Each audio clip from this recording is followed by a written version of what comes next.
Hi, good morning. We're here with another exciting blog entry with the collaboration between Angela Sensoplano Homes, who's actually behind the camera this morning. Remember, you can find her at angelasensoplanohomes.com. And me, I'm Sarah Peterson. I represent the California Reading and Literature Project, and you can find me at the Twitter handle UCSD_CRLP. And I'm sitting here today. I have the pleasure of chatting with Mr. Steven Sanchez. He's the proud principal at Las Palmas Elementary School in National City.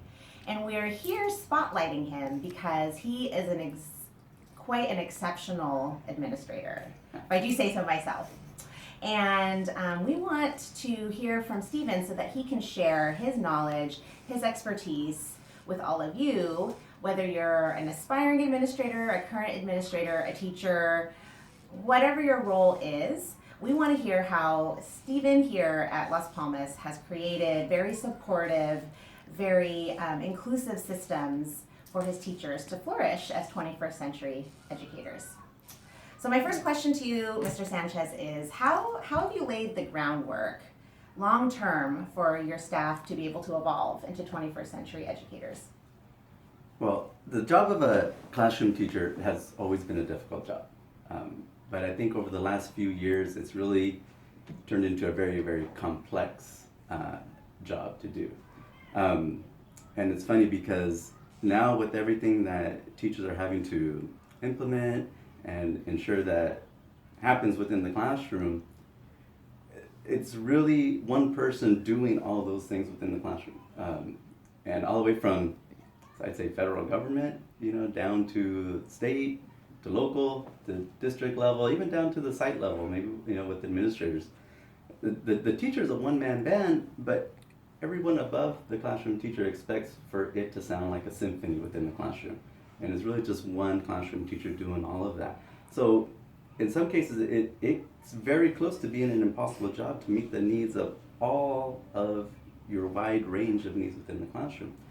So in order to be able to support teachers to try to do their best for our kids, there really has to be some form of support system for classroom teachers.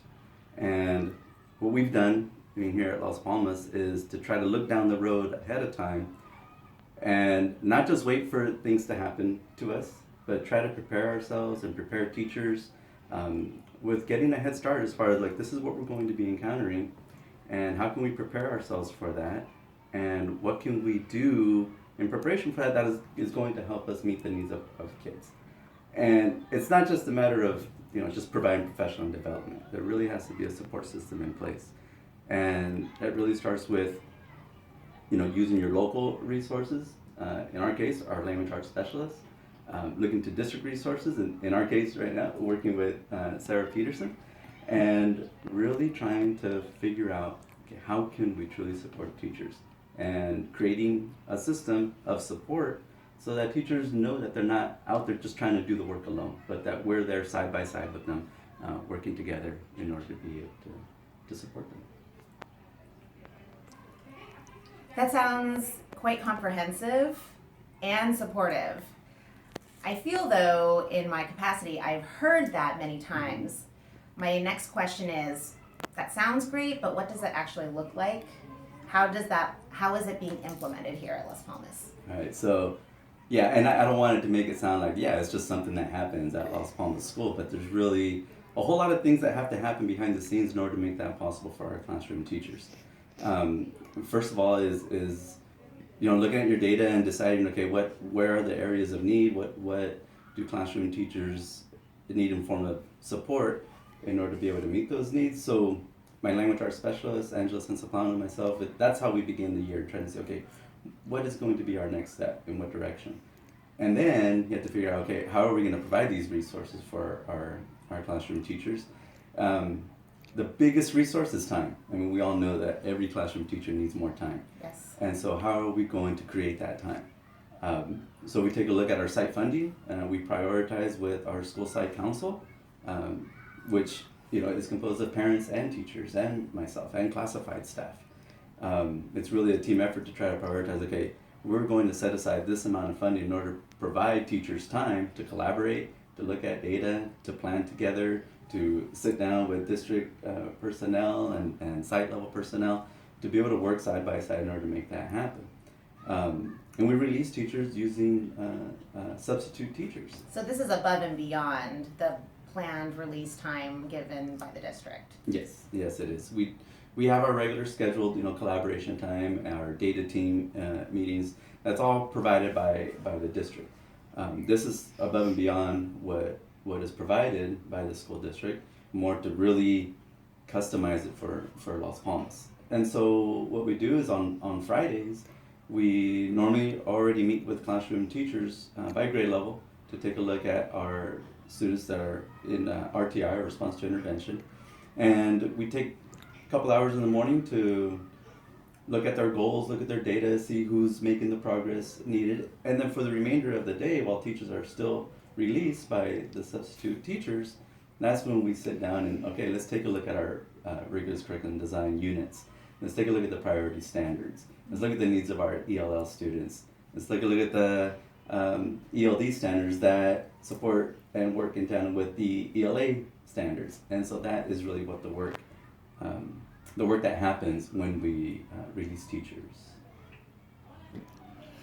Something that you said in the beginning of our chat really caught my attention about the complexity of being a classroom teacher. You said you likened the position to being one person being a symphony.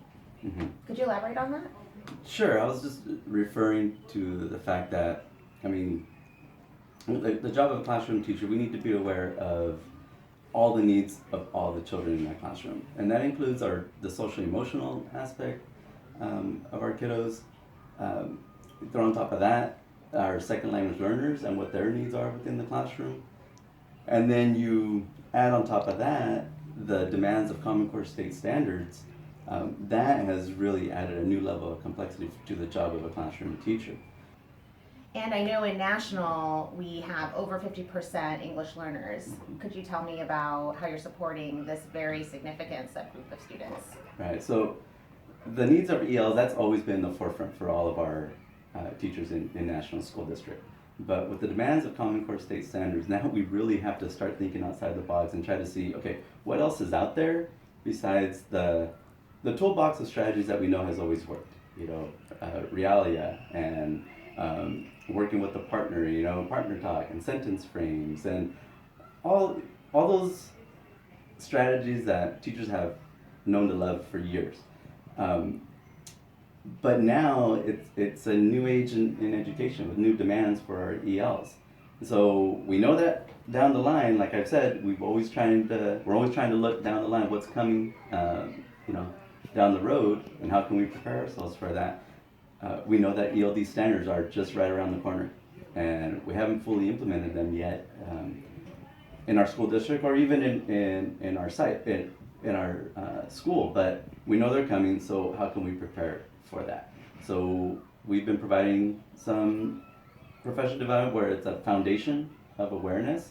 By the end of this year, we want to make sure that our teachers know that the ELD standards and ELA standards work in tandem together, and that there's two separate parts. There's part 1 and part 2.